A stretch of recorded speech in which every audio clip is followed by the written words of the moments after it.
നമസ്കാരം. മലയാളി വാർത്തയിലേക്ക് സ്വാഗതം. പുഷ്പ 2 അല്ലു അർജുന്റെ ജീവിതം മാറ്റിമറിക്കുകയാണ്. സിനിമ വൻ ഹിറ്റായിട്ടും യുവതിയുടെ മരണവും അറസ്റ്റുമെല്ലാം തന്നെ അല്ലു അർജുനെ മാനസികമായി തളർത്തിയിരിക്കുകയാണ്. അതേസമയം പുഷ്പ 2 റിലീസ് ദിനത്തിലുണ്ടായ തിക്കിലും തിരക്കിലും പെട്ട് ഗുരുതരാവസ്ഥയിൽ കഴിഞ്ഞിരുന്ന കുഞ്ഞ് ഇപ്പോൾ ആദ്യമായി പ്രതികരിച്ചിരിക്കുകയാണ്. അപകടമുണ്ടായി 20 ദിവസത്തിന് ശേഷം കുട്ടി പ്രതികരിച്ചതായാണ് പിതാവ് അറിയിച്ചത്.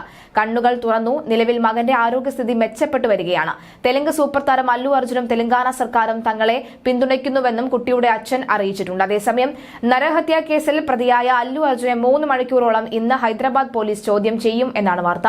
ഇന്നലെ ഹൈദരാബാദ് പോലീസ് ചോദ്യം ചെയ്തു. പോലീസിന്റെ പല ചോദ്യങ്ങളോടും താരം കൃത്യമായ ഉത്തരം നൽകാതെ ഒഴിഞ്ഞുമാറി എന്നാണ് വിവരം.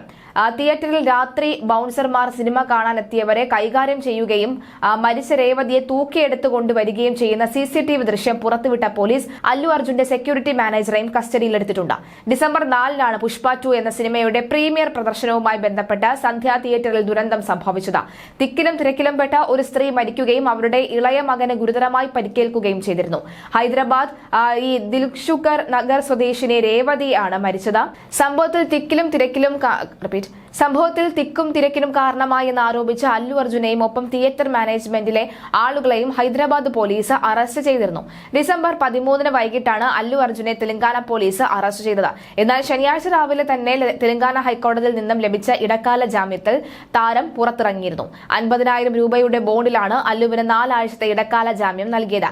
പുഷ്പ 2 സിനിമയുടെ പ്രീമിയർ പ്രദർശനത്തിന്റെ തിരക്കിൽപ്പെട്ട യുവതി മരിക്കുകയും മകന് ഗുരുതരമായി പരിക്കേൽക്കുകയും ചെയ്ത സംഭവത്തിൽ നടൻ അല്ലു അർജുനെ പോലീസ് ചോദ്യം ചെയ്തതിന് പിന്നാലെ താരത്തിന്റെ വീട്ടിനുള്ളിൽ ഒരു ദൃശ്യം സോഷ്യൽ മീഡിയയിൽ ചർച്ചയാകുന്നു. ഹൈദരാബാദിൽ അല്ലു അർജുന്റെ വസതിയിൽ വലിയ കർട്ടനുകൾ ഉപയോഗിച്ച് മറച്ചിരിക്കുന്നതാണ് ദൃശ്യം. ഹൈദരാബാദിലെ ജൂബിലി ഹിൽസിലാണ് അല്ലു അർജുന്റെ വസതി. ഈ വീടിനെതിരെ കഴിഞ്ഞ ദിവസം പ്രതിഷേധവും ആക്രമണവും ഒക്കെ തന്നെ ഉണ്ടായിരുന്നു. സ്വകാര്യതയും സുരക്ഷതയും മുൻനിർത്തിയാണ് ഇപ്പോഴത്തെ നടപടിയെന്നാണ് വിവിധ മാധ്യമങ്ങൾ റിപ്പോർട്ട് ചെയ്യുന്നത്. വെളുത്ത വലിയ കർട്ടനുകൾ കൊണ്ടാണ് വീട് മറച്ചിരിക്കുന്നത്. കൂടാതെ വീടിന് പുറത്ത് വലിയ പോലീസ് സംഘവും നിലയുറപ്പിച്ചിട്ടുണ്ട്. ഇതിന്റെ ദൃശ്യങ്ങൾ പ്രമുഖ ഫിലിം ട്രാക്ടർമാർ തന്നെയാണ് ഇപ്പോൾ പങ്കുവച്ചിട്ടുള്ളത്. ഈ മാസം 22-നാണ് അല്ലു അർജുന്റെ വീട് ആക്രമിക്കപ്പെട്ടത്. ജൂബിലി ഹിൽസിലെ ബംഗ്ലാവിന് മുന്നിൽ ഉസ്മാനിയ സർവകലാശാല വിദ്യാർത്ഥിയുടെ സംയുക്ത സമിതി ധർണയാണ് നടത്തിയത്. ഇത് സംഘർഷത്തിലേക്ക് വഴിവെക്കുകയും കല്ലേറിലേക്ക് മാറുകയുമായിരുന്നു.